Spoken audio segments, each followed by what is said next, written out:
Hello and welcome to another Demon 212 3DS review. Today I am going to be taking a look at Mario Kart 7, if you haven't guessed by the fact that that's what's on the screen at the moment. Very quickly, I'm going to be editing this.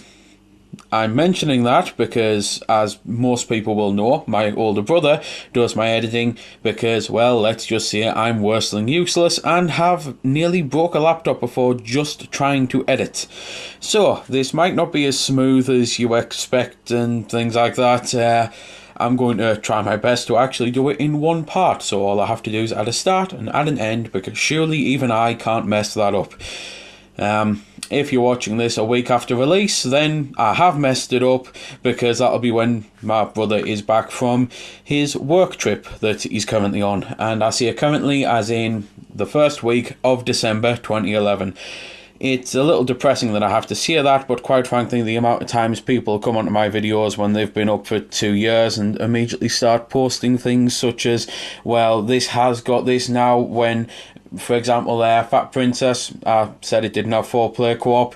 It didn't when I done the vid. It got an update. It now does. Even though I've put an annotation up saying that it now does, people still come on and have a go at me because in the vid I say that it doesn't have it. It's almost as if people think they're Green Lantern or something, and because they willed a video, they think they willed it into existence, you know? It's like they thought, well, I want a video for this, I want to watch a video, oh, there it is, that must be it, it must have just appeared. That's not the case, videos aren't magic, and it's quite annoying. Anyway, little rant over. The game is pretty much a Mario Kart game. It's a racing game if you've never played it before. At the start, you've quite simply got single player, local multiplayer, online multiplayer, and Mario Kart Channel. Mario Kart Channel is quite simply where all your spot and street pass stuff like ghosts and that, you go to manage them. Online multiplayer is obviously online multiplayer. If you get a laggy connection, that's it, you're screwed, because it's a racing game. So personally, I prefer local, which local is obviously all sitting in a room using Wi-Fi, whether that be a cafe, a regular shop, or just your own actual bedroom. And single player is single player. So, because these games tend to be on the list of people's I do not want any spoilers at all, I'm going to be sticking to the two first cups, and by that I mean the first Retro Cup and the first New Cup. That way I'm not going to spoil anything really by showing the new tracks off, because at the end of the day these are the things that come as standard. I'll show off a balloon battle and a coin battle. Obviously the time trials are self-explanatory, you race and try to get the best time. I won't therefore be showing one of them off. The whole point is you, as I say, get the best time, and you start with 3 mushrooms. That's about it. They've taken away the single race option that you used to be able to do. So for example, you can't actually go on and just choose this track, then a different track, and, you know, like make your own cup type thing to verse against the computer, which is a little annoying. It does seem a little cheap that they've removed it. The whole game, to be fair, looks a little cheap as well, because the menus and that just kind of look like the menu from a budget game, which is a little bit annoying, because at the end of the day this is supposed to be a AAA title, and don't get me wrong, it plays like a AAA title, but it is a little annoying that it just seems a little cheap in places, especially because the original DS Mario Kart actually had a mission mode, which, if memory serves, was 7 sets of missions with 9 missions each, so 63 missions overall, including bosses. And I hope I've got that right. The 7th mission set might just have been 3, but I'm not sure. Either way, it had a full mission mode. I loved playing it. That's also gone off this. So this is just a bare bones minimum. 32 tracks. You get 16 characters and the ability to play as a Mii. I'm not going to mention the 8 unlockable characters. I'm also not, as I say, going to be mentioning what retro tracks they are, in case you want to know. However, I am going to say that I'm a little disappointed at the fact that the retro tracks, there's like 4 from the Wii, 4 from the DS, and then there's like 1 from the GBA and like 1 from the SNES, and it is a little annoying that in this day and age they haven't actually given us more than 32 tracks since the Game Boy Advance, which is coming out as the Ambassador system game. So that's actually going to kind of put this game to shame with the fact that it's got more tracks. I honestly don't believe that in this day and age they can't just do a Mario Kart where you get every single track and just say, there you go, that's it, done. But that might be because every Mario Kart game, much like if every Zelda game, if you think about it, is totally different from the last one. And what makes this one different? Well, for starters, you probably noticed here I'm changing my kart, but I'm not actually changing my kart, I'm building my kart. You can get bodies, you can get tyres, and you can get gliders and that. And I'm not going to show, as I see it, a load of them off, so I've went basically on a new kart, because my little brother got the game as well. So I'm on a new kart here, where I've only unlocked one item, and that way I'm not going to spoil anything, because as you can probably imagine, there are going to be themed items. For example, there's Yoshi's Egg, that was an unlockable. And depending on what you do with a kart depends on what changes. So, for example, that'll change your speed, your acceleration, your weight, your handling, your off-road ability.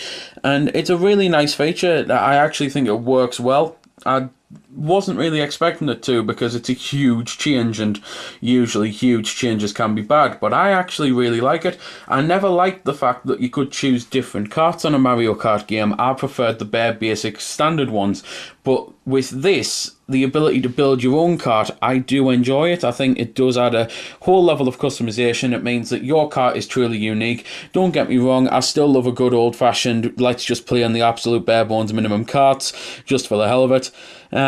But it does work well, and to be fair, the new sections in the levels work well as well, because you're probably wondering, why does it have a glider? Well, there's flying sections when you go around a jump.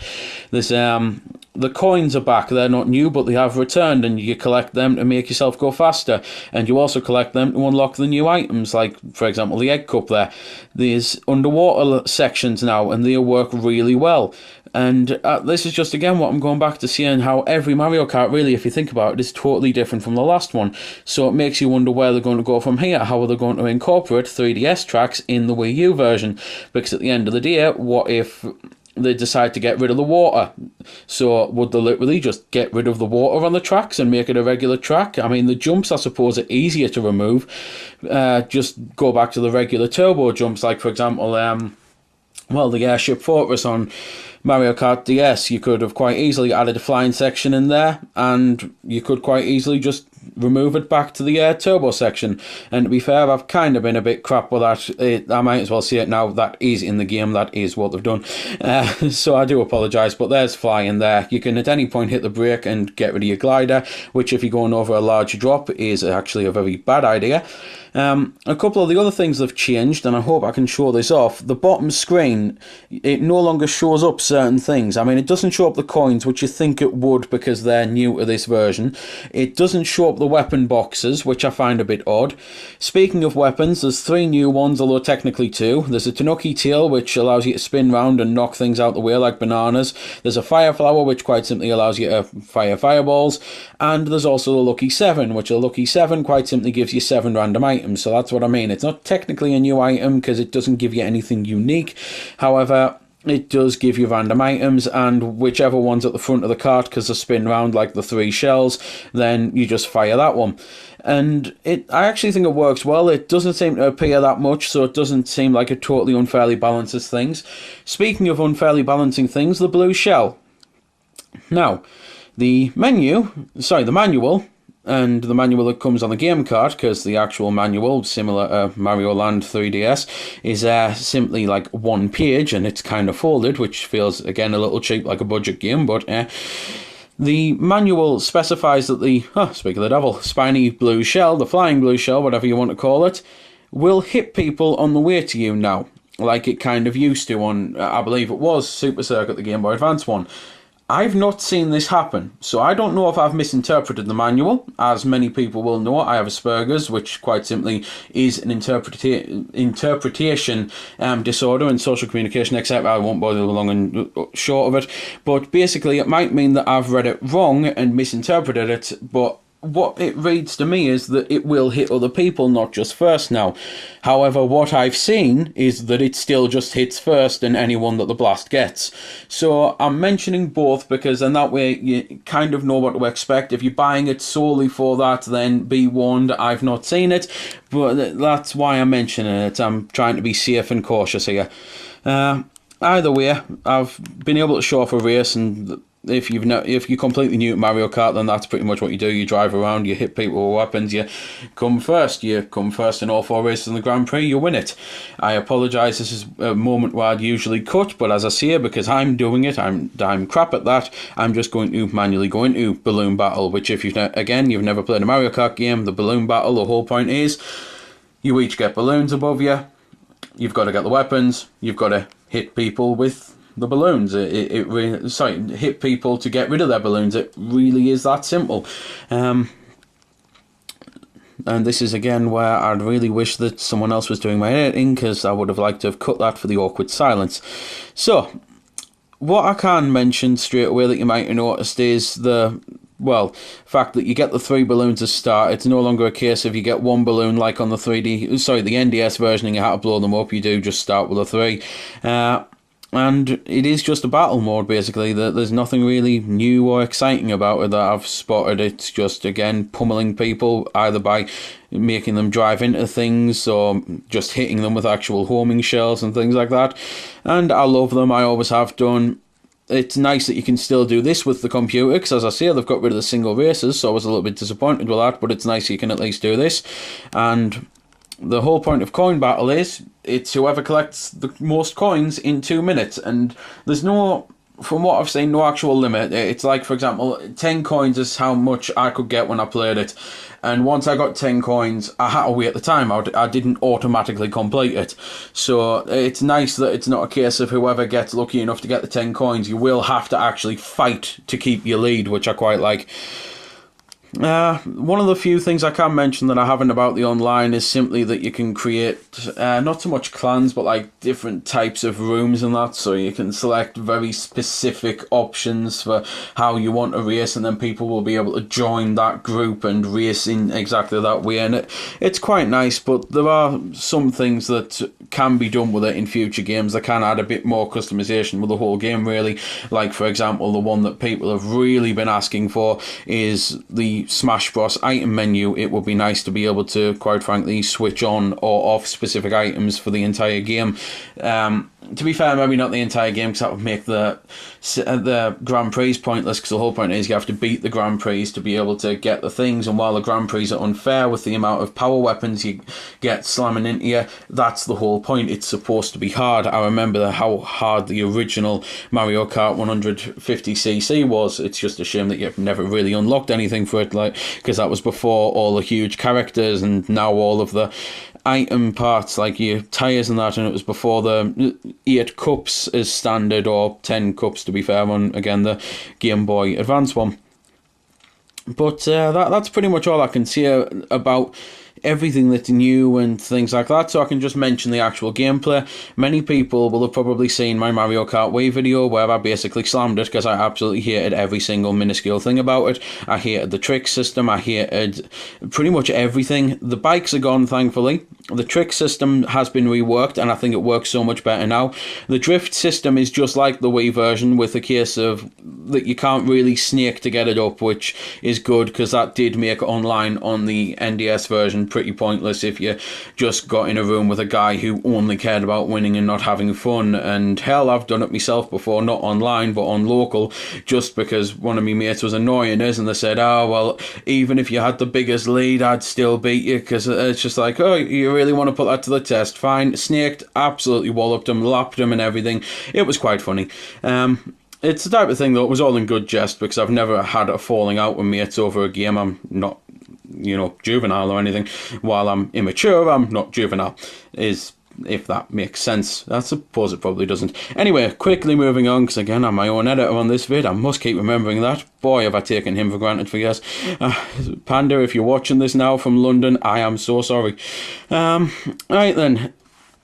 Other things that I can quickly mention are the fact that I hated the weapons on the Wii version because there were 12 carts as well. It's back down to 8, thankfully, so the power weapons aren't going off every few seconds. The power blocks, which I especially hated, they've gone, thankfully, so you can actually race on this game. It's not a case of when you end the race, you don't argue over who got screwed the most, like what I mentioned on Mario Kart Wii. It's not a case of where you drive for 3 seconds and get hit with something else. Don't get me wrong, there's still the odd section because it is Mario Kart after all, but on the Wii it was every section, at least I found so, and so did my mates when we were playing it together. With the Wii version, we put it on, we played it, and the more we played it, the more we hated it. With this one, exact opposite. The more we played it, the more we loved it. Graphically, the game is fantastic. I obviously can't mention 3D because I've got an eye condition, which means I can't see it. I obviously can't let you listen to the music, but trust me, it sounds great, just like any Mario Kart should. Track design is amazing, and gameplay overall, this is probably my favourite Mario Kart game now. I absolutely adore it, and as I say, the more I play it, the more I love it. I don't know if I like it more than the original NDS one at this moment in time, because I really played the hell out of that one. But if I'm still playing the hell out of this one in a year and a half, then I suppose, yeah, I like it better. But to be fair, I'll still probably put the NDS one on every now and then, purely because Baby Park, just tracks like that, really. So that is everything I can say. I hope I haven't forgot anything, and I hope you can't hear the dog what's currently going off, because again, own editor.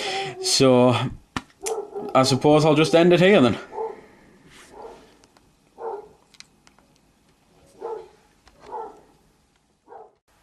So there we go then. That's been the review. I hope you found it helpful. I don't score the games because that's based purely on opinion, so instead I'll leave you to make your own mind up. So thanks for watching, and if you've got any questions about the game that I didn't answer in the vid or that hasn't been answered in the comments, then feel free to ask and I'll help if I can. Also, if you did find it helpful, don't forget to check out my channel, because there's plenty more like this up there, and don't forget to subscribe because there'll be plenty more to come as well. So until next time, this has been Demon212, signing off.